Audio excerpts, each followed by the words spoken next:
I mean, it's a long road, and it was not necessarily straight, right? Like, That's right.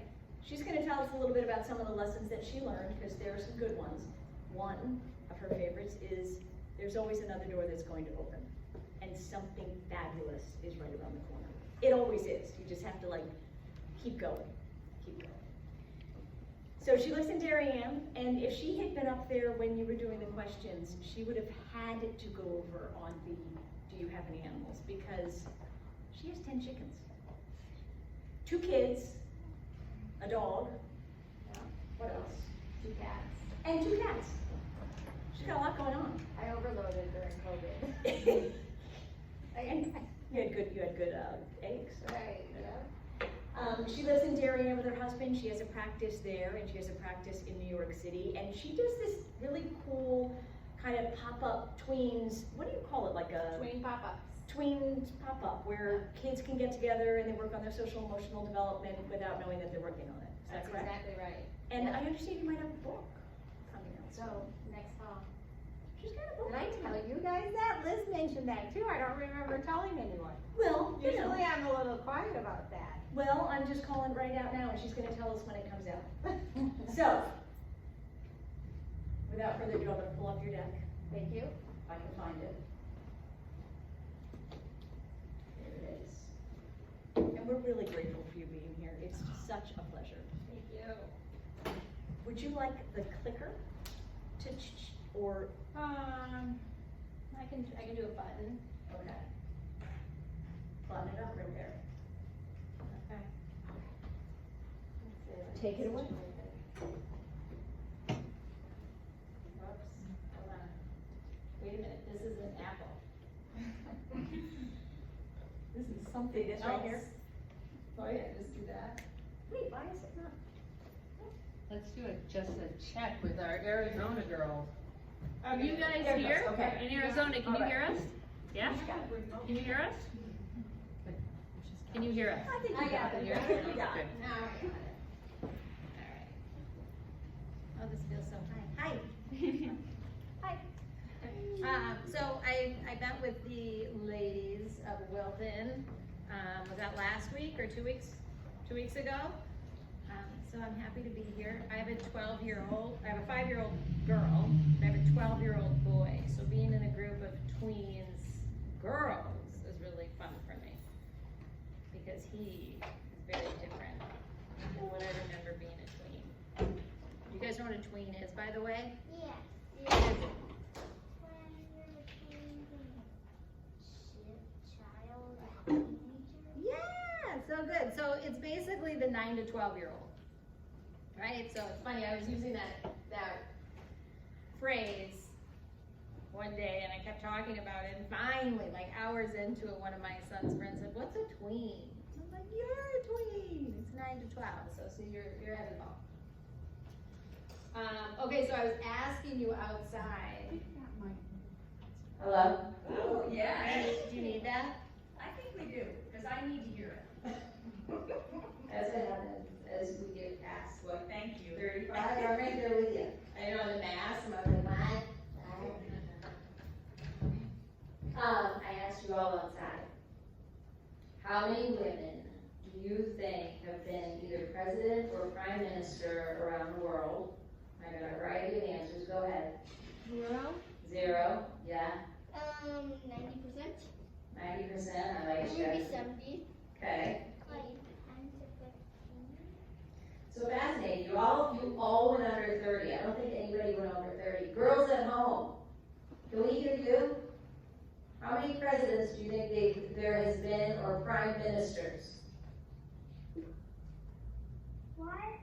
How many prime ministers or presidents do you think there have been over time? Women. Well, I don't.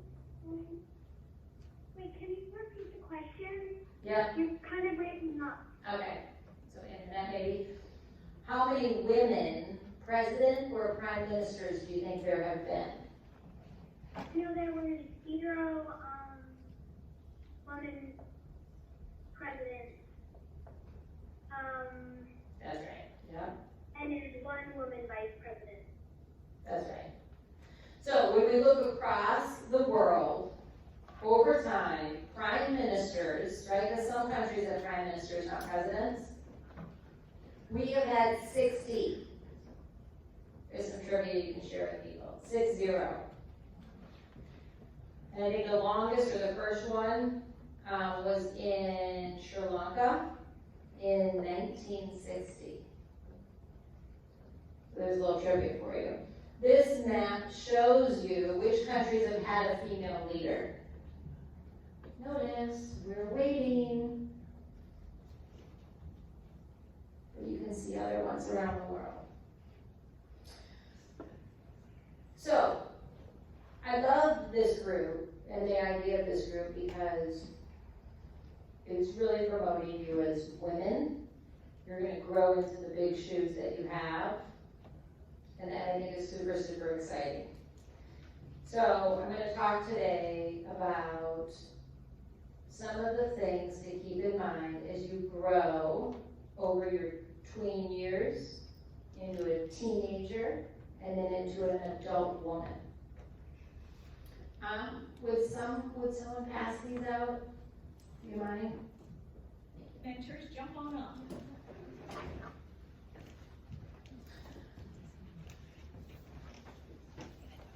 So, some of the things I'm going to talk about are going to be complicated for you to do. They're going to make you feel nervous, or they're going to bring up some worry or uncertainty, and there's a reason for that. Does anyone know what this is? What are these random things? Yeah. On nerves? Oh, you're so good. Yeah. I thought it was our neurons. Our neurons, yeah, you guys are all in the ballpark. So these are our brain pathways, right? Our neurons.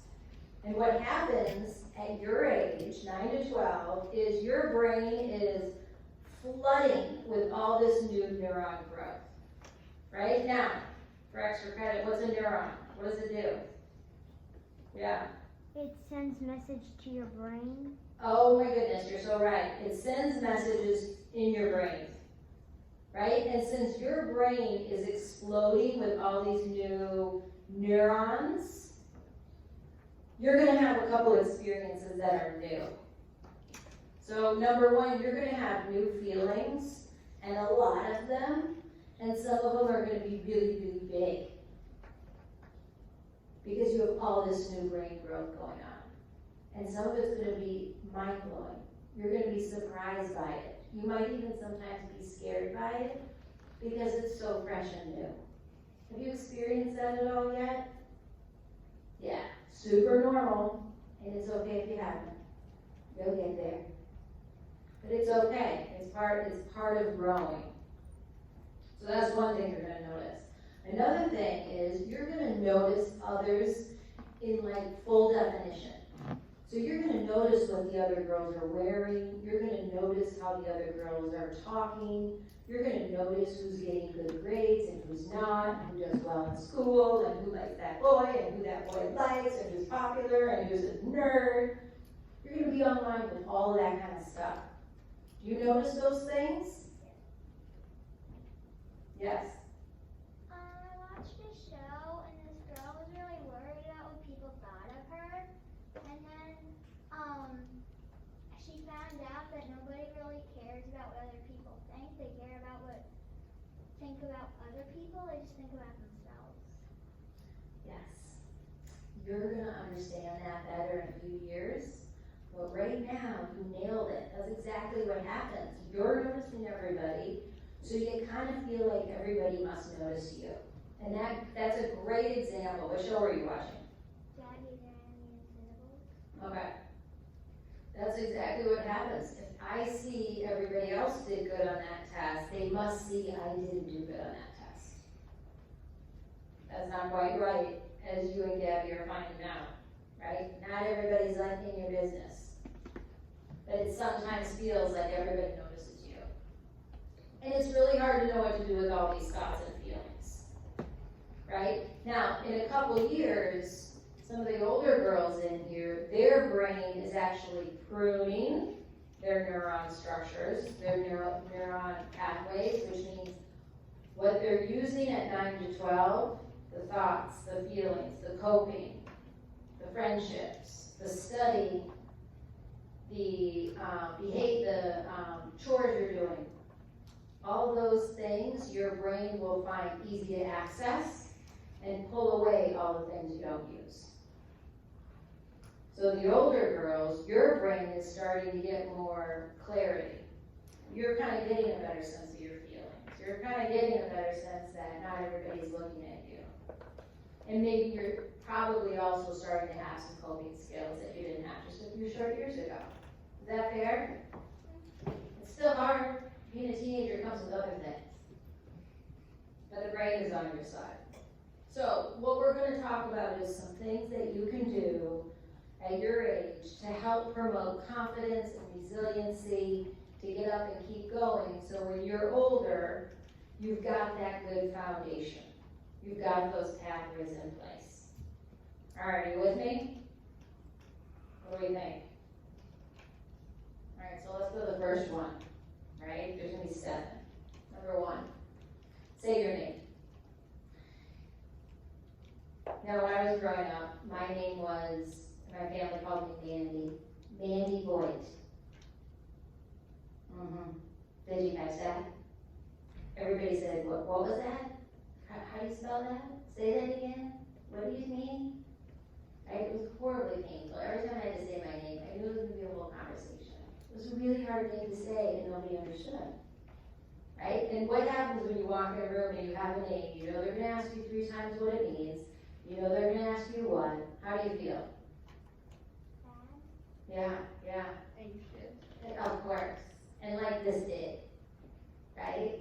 I love Amanda Craig. I won in the lottery of last names when I got married, right? Craig. Everybody knows how to say it and spell it. It's great. Right? So this first one is know your name. Be confident about your name. You know, I didn't like Mandy. I like Amanda. I like Amanda. Right? I feel confident in that. You can use your first name, you can use your first and last name if your name just rolls off your tongue and you really feel good about it. But this first one is about finding the name that you can say with your head high and in a voice that people hear. Hello, my name is. Right? You will have millions of times that you'll introduce yourself to others. Feel confident in how you say your name. I'm going to use just their first name. How many mutter it under their breath? How many have a crisp tone when they say it? Yeah, you see the teenagers kind of, right? So the first thing I invite you to do is practice when you go home in the mirror saying your name. And you can practice saying your first name, your nickname, your cool name, your first and last name together. But finding your voice, so when someone says, hi, how are you? You say, hello, my name is Amanda. It's nice to meet you. Or, hello, my name is Amanda. How are you? You will feel better. You will feel good. It's empowering. Arrive. Right? This is a great one. When you walk in a room, you can get scared and kind of hang in the shadows, or you can arrive in the room. And arriving in the room means you come in, you have an outfit on that you like, not something your friend picked out for you. But you have an outfit that feels right for you. And you walk in, and maybe you're the kind that walk in the room and say, hello, I'm here. And you meet everyone in the room. Or maybe you're the kind that walks in quietly, grabs something to drink, and just sits on the side. Either one's okay. Right? We want to be okay with that because it fits our vibe. Does that make sense? And when you can come in a room in a way that resonates for you, you're going to feel more confident. Right? If you're wearing an outfit that makes sense, you're going to feel confident. Right? I have white on today. Do you know you're not supposed to wear a white on for Labor Day? I know people got that today. I just got white on. After Labor Day. That was kind of nice though. Right? I tell you, I had to wear white today. Like I was vibing it. Whether it's Labor Day or not, I was feeling it, so I put it on, and you know what? I rocked it all day. I feel good in it. I could have put black on. Say again? I love your outfit. Yeah. Isn't it Labor Day? It's past Labor Day. Oh. Yeah. See, I'm behind, but I don't care because it fits me. And that's what we want to do. We want to arrive and be in our own skin. That making sense? Now let our friends dress us. Okay, so mantra manifesto. Oh, and I've given you this sheet where you guys can take some notes. Don't take notes that don't fit for you. But when you have them, write them down so you can take them with you. And you can take this home and do it. This idea of a mantra manifesto. This is the concept of what is something you tell yourself when you need a pep talk. Right? What's Nike's ultimate line? Yeah, right? I wish you came up with that. There's nobody that gets to know that one. Just do it. Right? What's your mantra? A mantra is something we say over and over, especially when we're feeling a little nervous or anxious. And a manifesto is like a declaration. So here's some examples. And if any of these fit for you, you can feel free to write them down. I don't need to be perfect to be accepted. I forgive myself for my mistakes. Can someone read the third one? Yes. I love and accept all parts of myself. Beautiful. I love that. Yes. Anyone want to read the fourth one? Yes. I'm allowed to feel all my feelings. Yes. All of them. They're normal. They're natural. They're going to happen. Yes. A lot of times people say that I'm weird and I think of that as a compliment because I think everybody's weird because everybody's different. So good. And like, there's some confidence right there. Right? Always know that about yourself. Right? There's a lot we do get set apart. And it's for a really good reason. Anyone want to read 5? Go ahead. I am an important part of my family, my friends, and my community. Yeah. It's natural to be different from my friends or my peers. My fears and worries will pass. They do not control me. And I have courage to. What do you have courage to do?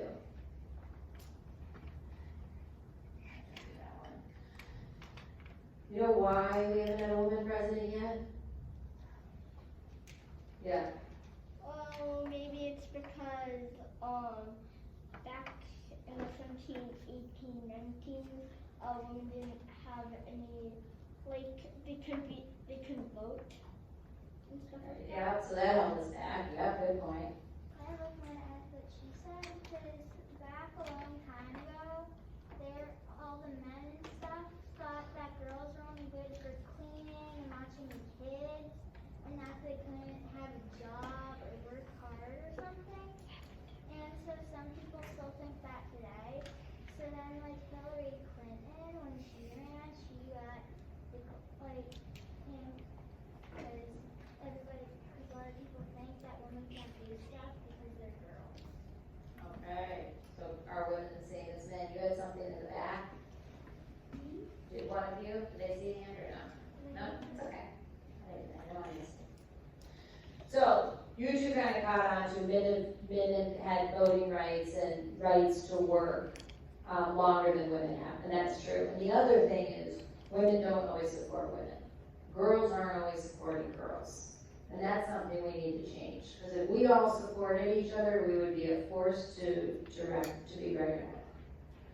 But we get into cliques and excluding and one-upping and leaving people out. Yeah. At school one day, my friend got into a fight with another girl, and then this boy was like, well, that's just classic girls. Right, that mean girl stuff. And it holds us apart rather than brings us together. So you each have the opportunity to promote other girls. And what that means is just smile. You know, you walk by them, I'll just smile. You don't have to make it a big thing. Just smile, a little head nod. Offer a compliment. Hey, great shoes today. Oh, I like how you tied your laces. Right? And you can keep it moving. But you're putting out a piece of kindness rather than an exclusiveness. Notice her wins. Wow, I saw you made it to the play. Good for you. You probably worked hard. You worked hard on that test. That was a test, and you like nailed it. How'd you do that? Stand against mean girls. If your friends are saying mean things about another girl, you can excuse yourself in the bathroom. You can excuse yourself from that group. You can not participate. Yeah. Today, this girl in our class, she said to one of my friends, "You're being such a jerk," and then she shoved her. Oh. And I was watching it happen, and I'm like, "That's really rude. What did they do to you?" And she was like, "Well, they did this," and then I'm like, "Well, if they did something, then you did that. You're being just as bad as them." And so you took it one step further, right? We can do nothing and just not participate, or we can take a stand.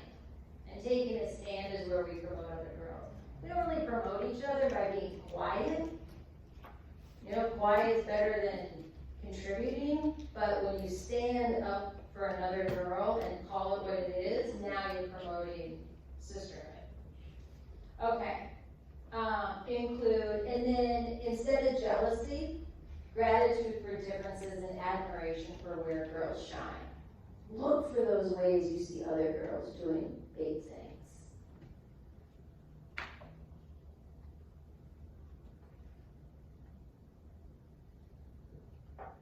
Here we go. And know your no.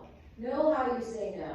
Know how you walk away from a mean girl group or a mean girl conversation. Know how you walk away from a boy that's kind of taunting and teasing you. Know how you say, no, I don't want to get involved in that. And if you have some good language that you use when there's something going on you don't like. I'm gonna go her and then you. Okay, yeah. No, thank you. Yeah! Like, we don't need to reinvent the wheel, right? And hey, just no works. No. I'm not uncomfortable, I just said, no, you might be, because you don't know what to do now with that. But I don't mind. Alright. One boy said to me, your outfit doesn't match. It looks really gross." And I'm like, "I don't care what you think." Yeah. Alright. You might be right. Right, I love that line. You might be right. That might be true. I don't need to get all in it with you. I'm not, it might be true. I'm keeping it moving. I don't like that. I'll take, no part in that. You guys, I'm taking no part in this. I don't like the way you're talking about her. She may or may not be like that. I don't want to be involved. And then I asked my son, my 12-year-old, how he says it. He says, "No, ma'am." Or how do you say no? Something's not, if you don't like something going on, just no, ma'am. No, ma'am, not my jam. Do hard things. You will do lots of hard things. Keep doing hard things. It'll make you stronger. Anxiety will make you stronger. Fear and going through it will make you stronger. It's hard. It's really, really, really, really hard sometimes. Have your people, right? Have your girls or your family, your support system, because you will do hard things. And when you do,